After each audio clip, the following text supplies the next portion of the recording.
Good morning, Year 7, and welcome to your brand new history inquiry. As I said, this is brand new for us. This is a new approach to your history, and I'm going to go through kind of what our new lessons will look like. But to start off with, let's have a look at what our inquiry is. And hopefully this is a thought-provoking inquiry. We are studying what does the Queen actually do. Now, this is in response to lots of conversations I've had with my Year 7s and Year 8s over the years about what it is that the Queen does, because it's fascinating to learn someone who's so central to culture in England, and yet there's a lot of misunderstandings about what the Queen actually does. So over the next couple of weeks, we are going to be looking at the changing role of the monarchy through the course of British history. So we're looking at what it's like to be a king or queen of England from pre-1066 to 2020. So we're looking at almost 1,000 years of history, which is going to be really interesting. So just a quick update on what our new lessons are going to look like. So all lessons from now on, all you need to do is you go on Show My Homework and you follow the YouTube link. All lessons are going to be completed using YouTube. Lessons will take 60 minutes to complete, so the video might be 20-30 minutes long, but the lessons will always be 60 minutes to complete and will be followed by a quiz released later on in the week. The minimum you need to complete your history lessons is a pen and paper, as well as a device to watch on.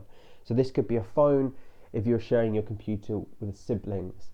So as I said, the minimum you actually need is you need to be able to sit there with this video running, and you need a pen and paper. That's the minimum. You can also do it on the computer if you like. So what I'm going to say is, if you haven't got a pen and paper, pause the video here and go and get yourself sorted. Pen, paper, and I'll meet you back here in a minute. Okay, so we are now in a situation where we should all have at least a pen and a paper. It's important that you submit your written work each week via Show My Homework. So this could be a Word document if you completed it on the computer. It could be a scanned document, so you could scan this into your printer and send it via Show My Homework, or a photograph. Okay, so you could, if you really are struggling, you take a picture of it and then submit it via Show My Homework. If you have any questions, please submit them to your teacher via your school email. Okay, and please remember, when you are writing emails, you need to make sure that you write in the subject box. You address your teacher properly. And you ask a question instead of just making a statement. So please think about how you're sending emails to us. So that's what our lessons will look like. Every week you'll go on Show My Homework, you'll click on the link and it'll take you to YouTube, and that's where we are right now. So what does the Queen actually do? This is where we're starting off. I'd like you to think about our new inquiry question, and I want you to write a list of what you think the Queen is responsible for. So pause the video here for 2 minutes. I want you to write a list of what you think the Queen is responsible for. So hopefully you've got long lists. Hopefully you've got lots of things written on your list, because the reality is the Queen does a lot. Okay, there are lots of people who would argue that the Queen is very important. There are a lot of people that might argue that the Queen is unnecessary in 2020, but it is important to note that the Queen has a lot of duties and she gets a lot done in her working week. So before we do a deep dive on one particular monarch, I'm going to set you a challenge. Okay, so this is a bit of a pointless challenge. There is one person here, or even two people, I think you might struggle to get, but the rest of them should be fairly straightforward. So particular interested if you can name monarch number 2 and monarch number 7. They're probably the most challenging ones. So I want you to pause the video here. I want you to write the numbers in, and I want you to try and name as many of these monarchs as you can. If you are really struggling with this, okay, you can just wait, and I'm going to make it slightly easier in 1 second. But if you want the challenge, push pause now and spend 2 minutes doing this. Okay, to make this slightly easier, to reduce some of the challenge, in my hints box, These are not in a particular order, but those are the names of the monarchs. You simply need to match the names of the monarchs to the pictures above. So pause the video here for 2 minutes and give that a go.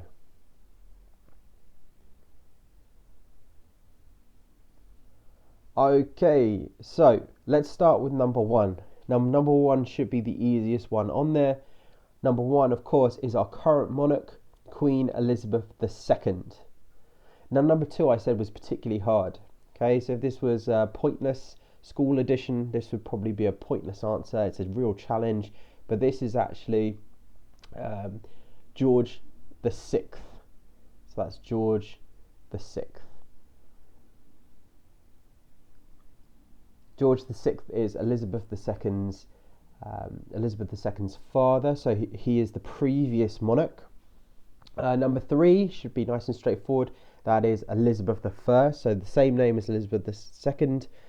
So Elizabeth II is named in succession to Elizabeth I, but there is over 600 years that separates the two. Number four, this picture is actually hanging in the school hall. This is Charles I. Number five, hopefully we all know this from primary school. This is Henry VIII, the very famous monarch who had 6 wives, and we remember divorced, beheaded, died, divorced, beheaded, survived. Next up, a very popular and powerful queen. She is actually the longest serving, or now the second longest reigning monarch, that is Queen Victoria. And number 7 is, I believe it's going to say George V, but this is, this is Henry V. In the hint section, I got that wrong, so apologies for putting that in there. Henry V is considered one of our most famous medieval kings, very famous in the wars against France. So think about how many you got right. Well done if you've got some of those right. No worries if you didn't get them all correct, but well done for having a crack at that. Let's have a look at the next task. So what I want you to do is I want you to go back and I want you to put these in order. Okay, so I want you to go in from the earliest to the latest. So obviously Elizabeth II goes the latest. I want you to pause the video for 2 minutes and I want you to put them in chronological order, starting with the earliest, moving to Elizabeth II. So pause the video there and give it a go. Okay, so let's see how accurate you were with your answers. So the first person there is Henry V. Henry V is a medieval king. He is alive during the 100 Years' War. We then go to Henry VIII. He's our Tudor king. And Henry VIII's daughter, his second daughter, is Elizabeth I, so she comes in next. Then we have Charles I, who follows Elizabeth. Then we have a big jump to Victoria, and she has a whole era named after her, the Victorian period, which is during the 1800s, when the Industrial Revolution was going on. And then her grandson is George VI, and as we've already said, George VI is the father of our current day Elizabeth II. So really well done for giving that a go. If you've gotten them all right so far, really well done. Make sure you've got those written down. We will be coming back to a lot of these monarchs over the course of this inquiry. We'll be looking at what it was like for Elizabeth I, Henry V, Charles I, Victoria. We're going to be looking at what power they had and who was in control at the time. But today is all about looking at Elizabeth II. And Elizabeth II is our current monarch. We need to figure out who she is.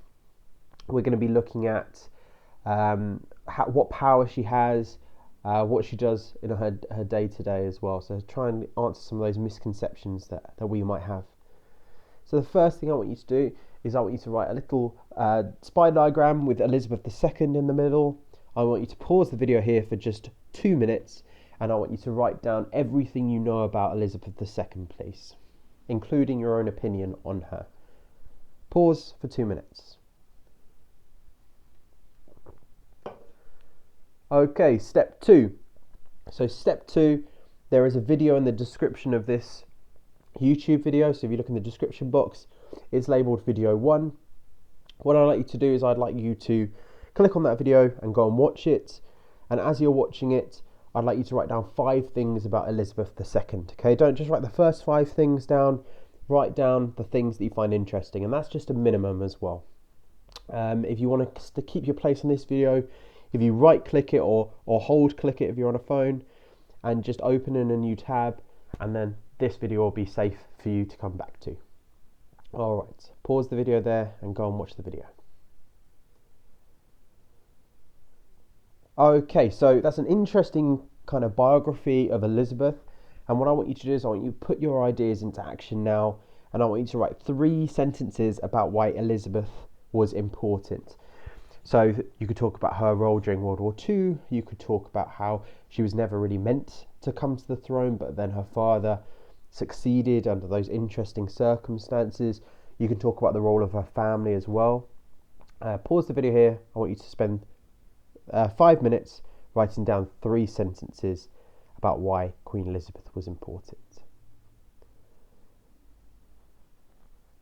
Okay, so what we're going to do now is we're going to watch this video about what the Queen's Day looks like, and as you watch it, I'd like you to just write some notes about what the Queen does every day.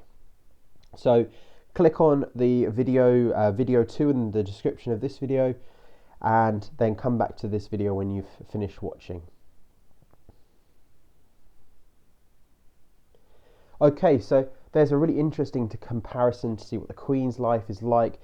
Some of you might be particularly interested in her wealth, looking at how much money she has, looking at all those responsibilities she has as well. Really interesting video there. So let's start applying this to our inquiry question, what we've learned about the Queen. So our inquiry question is what does the Queen do? So let's have a look at how much power she has. So I've kind of compiled all the different ideas for the Queen and what she does. So what you can do is you can read yourself, pause it here, read through and answer my question, or I'm just going to read through them, and as I'm reading through them you can write down some notes and at least give me 3 examples of the Queen's power. So the Queen is the head of the armed forces. The Queen is head of the British Armed Forces, and all that join the military must swear an oath of allegiance to her. She commissions officers in the armed forces, but she can also remove them. So if there was an officer that she didn't think was doing a good job, she could remove them. There's something called royal assent, as it is the Queen's responsibility to the nation and her peoples to approve bills from Parliament by signing them into law. She can also refuse a bill if she believes it will harm the country. So the Queen actually has the power to stop a law coming into action if she disagrees with it. Now the Queen has never actually used this. She's never actually blocked a bill, and we'll be looking at why a bit later. She's appointing an elected Prime Minister, so the Prime Minister the government will, in an election year, will try and get the public vote. The public obviously vote who they want their party to be, and the party with the most amount of seats in our first past the post system becomes the new government, and their leader becomes the new Prime Minister. But the Queen is actually responsible for appointing the Prime Minister after a general election, and she's also the person responsible for accepting their resignation. So when a government is elected into office, the new Prime Minister, the incoming Prime Minister, actually goes and visits the Queen, and she asks permission to establish a new government. This is a very ceremonial role, but the Queen can say yes or the Queen can say no, but she's never said no before. Passports, okay. All passports are issued in the Queen's name, so are driving licenses. So the power is used by ministers on behalf of Her Majesty. And because the Queen is in charge of driving licenses and passports, she actually never needs a passport or a driving license because she's the issuing authority. The monarch is also considered to be above the law. As Queen, she cannot be prosecuted as the law is carried out in her name. Okay, so any law, if you go to court, although if you're broken a law, you're breaking it in the Queen's name. So the Queen can't break a law in her own name. She can also summon and suspend Parliament. The Queen has the power to suspend and summon the elected Parliament, but she can't dismiss Parliament. She can't dissolve Parliament. But she can summon them to the House of Commons, or she can summon them to Parliament. But interestingly, the Queen is actually not allowed in the House of Commons, and we'll get onto that a bit later. The Queen is also the person that can declare war against another country. However, this now really falls to the ruling Prime Minister, who can exercise the royal prerogative without counsel from the government of the day. So the Queen then has power, but for some reason she chooses not to use it. So just finish off by writing 3 examples of the Queen's power for me. You can pause the video there for just 1 minute. Okay, so I want you to think about this question. Why does the Queen not make all the decisions? Why does the Queen not choose to use these elements of her power? Why does she not reject bills? Why does she not summon government? Why does she not stop prime ministers from coming into power? Just have a think about it for 30 seconds. Pause the video and just think about it for 30 seconds for me. So, in a monarchy, a king or a queen is head of state, so they are in charge of the state. The British monarchy is known as a constitutional monarchy. This means that while the sovereign is head of state, so the Queen is the head of state, the ability to pass and make legislation, so pass and make laws, resides with an elected parliament.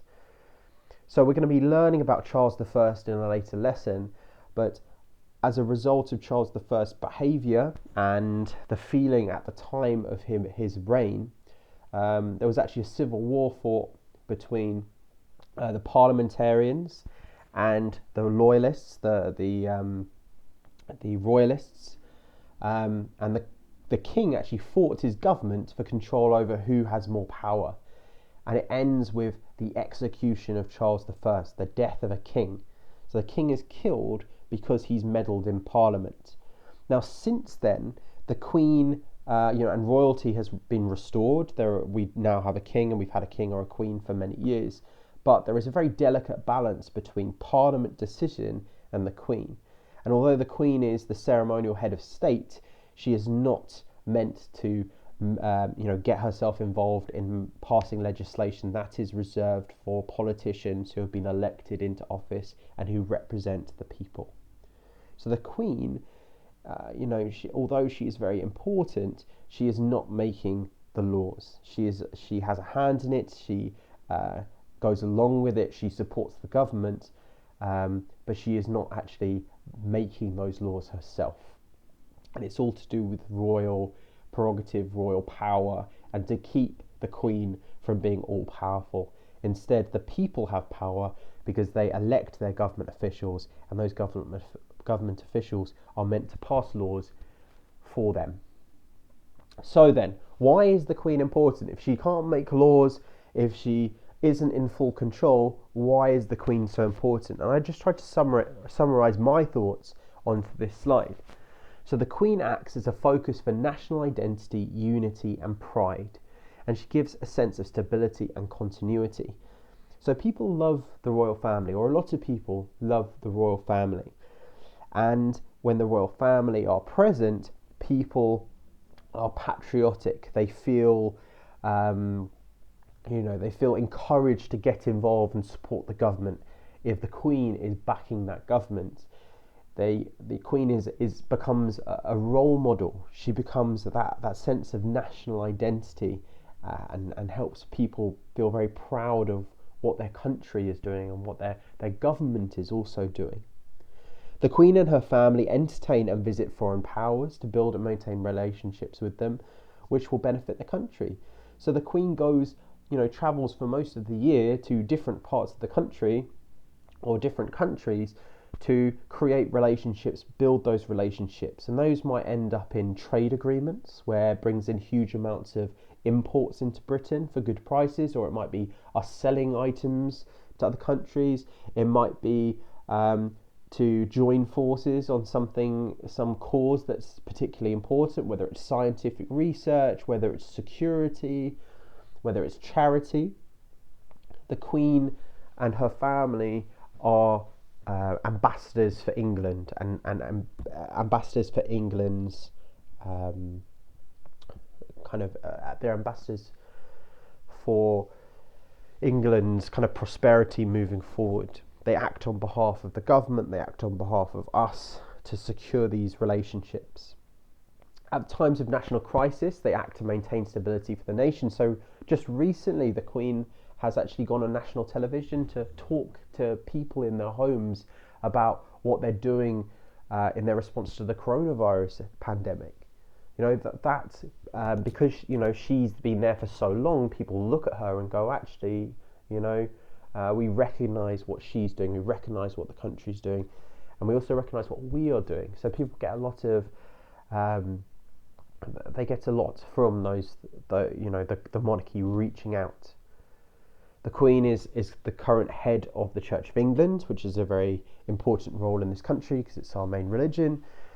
Every day, red boxes are delivered to the Queen's desk for documents and reports from the government ministers and Commonwealth officials. They must be read and if necessary, signed by the Queen. So the Queen knows what's going on in the government. She knows about the laws that are being passed. She keeps herself up to date with all the things the government are doing, and that allows her to complete her role very successfully. The Queen also represents the nation at times of great celebration or sorrow. So one example of this is on Remembrance Day. The Queen lays a wreath at the cenotaph each year to honour members of the armed forces who died fighting for their country. So the Queen then is really significant at these times of kind of great celebration.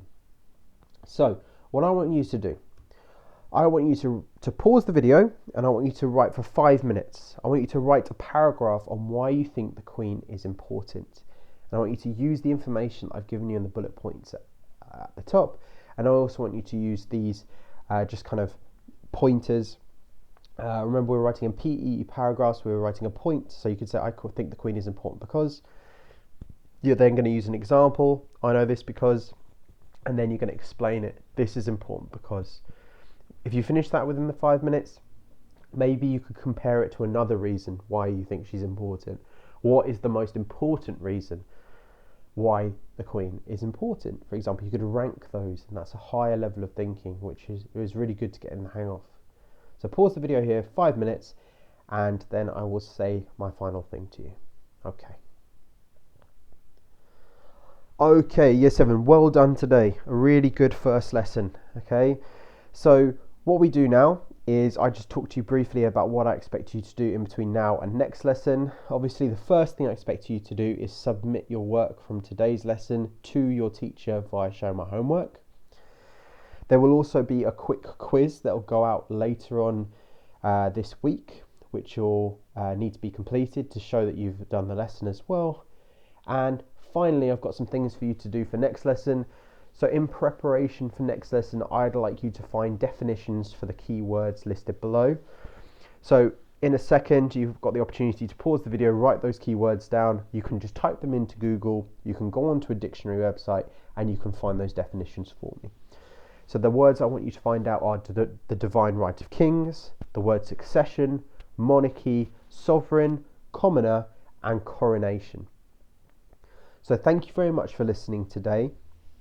Good luck with your quick quizzes and with this bit of extension work I'd like you to do for next lesson, and I will see you next week. All right, thank you very much for listening.